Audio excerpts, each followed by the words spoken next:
Yo, what's going on, guys? KrispyFlakes here. Welcome to the 2019 NBA Playoffs review and analysis from last night's games of April 15th, 2019. Now, we are going to talk about each of those series, but also I'm going to give you guys my predictions for tonight's game. So you guys are enjoying this series, man, please do me that bitch-ass favor and drop a like on this video. It would be greatly appreciated. And yeah, as always, give me your guys' thoughts and comments in the comment section below. So here we go. Only two series last night. So not a ton of games, but damn, a lot went on. So we're going to start off with the Eastern Conference, where the Philadelphia 76ers actually tied up this series at one game apiece, winning 145-123 against the Brooklyn Nets. And let me just say here, man, going into this game, see, and this is what I don't like so much about sports at times. It's just how wishy-washy the environment is. Because everybody going into this game was like, oh man, Brooklyn's going to win this series. Ben Simmons, Joel Embiid, they can't lead a team. And just all this different stuff out there. Now, of course, Philadelphia wins game 2. So all those same fans are now saying, oh, Philadelphia in 5. It's just it's so hard to do predictions and stuff like that, man. Because one game just changes the opinion of everybody out there. And I don't know, man. That's just one of my big pet peeves about it. But this game in particular, starting off, you were like, okay, Brooklyn is playing for real this time. This team's going out there dominating. They're knocking down shots. And, really the saving grace of the 76ers in the first half was this man right here, Boban Marjanovic. He was just going off. This guy was the 7-7 Stephen Curry out there. I mean, he was knocking down so many shots, finishing, of course, with 16 points and 8 rebounds. Tobias Harris to start this game really handed him and Jimmy Butler, although Jimmy Butler never really got going at all. But, as far as playmaking and stuff like that, 7 assists is nothing to joke around about. But those guys starting this game, I was like, my God, these pieces do not fit at all. And I was like, who would have looked good in their positions right now? Dario Saric and Robert Covington. But, of course, Tobias Harris did turn it on in the second half, particularly with the rest of this team in the third quarter, as they had 51 points, guys, in the third quarter.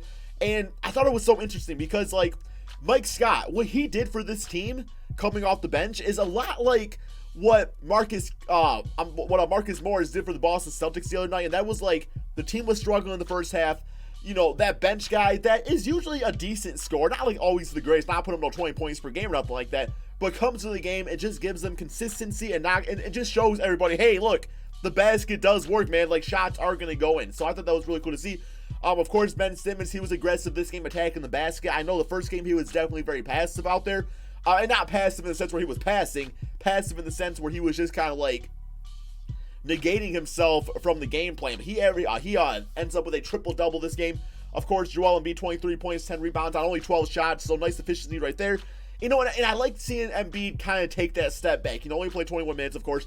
But I like seeing him take that step back and just kind of allowing other guys on the team to get involved. That's okay. I mean, yes, you are probably the best center in the NBA when you are completely healthy.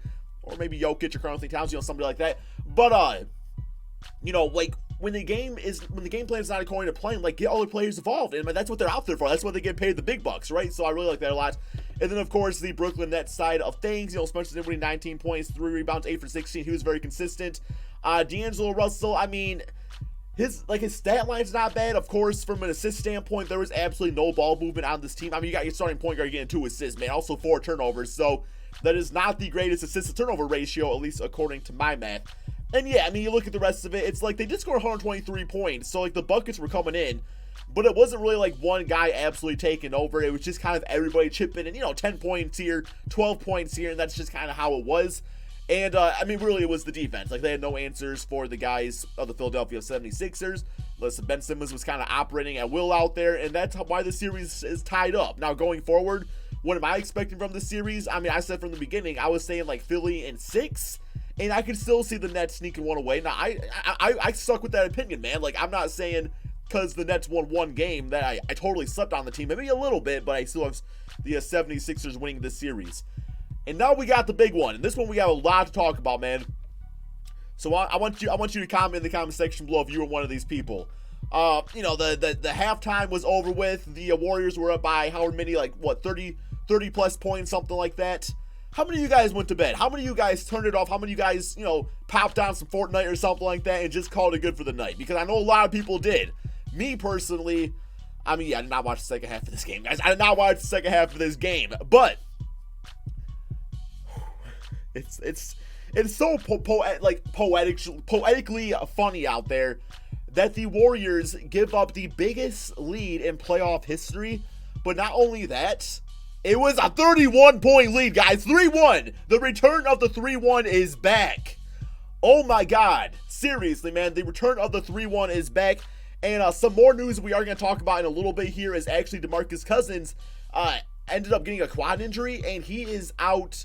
Coach Kerr said indefinitely. He probably said that because, you can say the rest of the season, but, that's assuming the team doesn't make it to the finals, because maybe they get to the finals and he's back for the finals. So, you want to say indefinitely because he can't really predict how this team is going to finish off. But, looking at this game out here, Steph Curry, 29 points, 21 points for Kevin Durant. 9 turnovers. He was getting clamped up by Patrick Beverley. That was great to see. Kevon Looney, 19 points, 5 rebounds. Now, you like seeing the 6-for-6 shooting and the 7-for-8 because, that will work with this team. You don't need somebody with Demarcus Cousins' skill set for this Warriors team to succeed. So, as long as you have somebody playing up to a high level, like Kevon Looney, they'll be completely fine. Plus, of course, you got Andrew Bogut. We all know he was part of the 73-9 team, so they'll be good over there, too.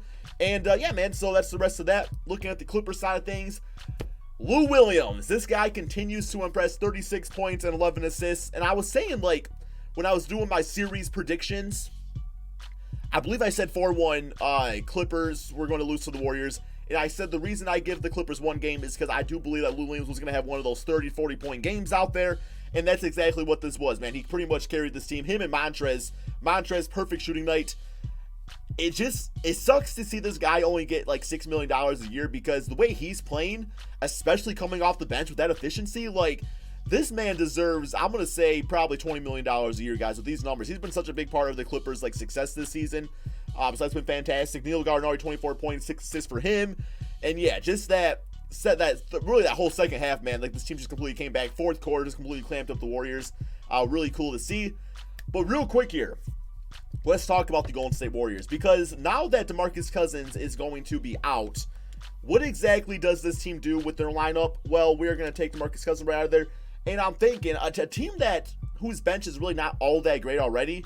I still like the idea of Kevon Looney starting just because he seems like the best fit as of right now. Of course, Jordan Bell, you can give him some more minutes out there. I know he started for this team before, but I don't really know if he's the optimal choice. He's 6'9". He's got a little bit of range to him, when he tries to have range to him. He doesn't really shoot threes in the actual season. I know he has it out there, so maybe he'll bust that in his arsenal. And then, of course, like I was saying, you do have, I believe, Damian Jones. He is out for the season, I think, with a collapsed lung. So, yeah, not a great situation. Of course, Andrew Bogut. At this point, excuse me, guys, would I start Andrew Bogut? Probably not. Now, he could come off the bench, still give you 20 minutes a game, and that'd be completely fine. It's nice having a guy like that out there. But I'm saying Kevon Looney probably gets the start. And it doesn't really deplete your bench all that much, because before you were running Demarcus Cousins, and then it's throughout the game you would either go with Kevon or Andrew Bogut, usually not both. So doesn't really deplete anything there. They should be fine in that situation. So yeah, man, let's go ahead real quick here, and I want to give you guys my predictions for the games tonight. So tonight we do have the Orlando Magic and the Toronto Raptors. Now, of course, the Magic won the last game 104-101. That was a big part because of the heroics of DJ Augustine.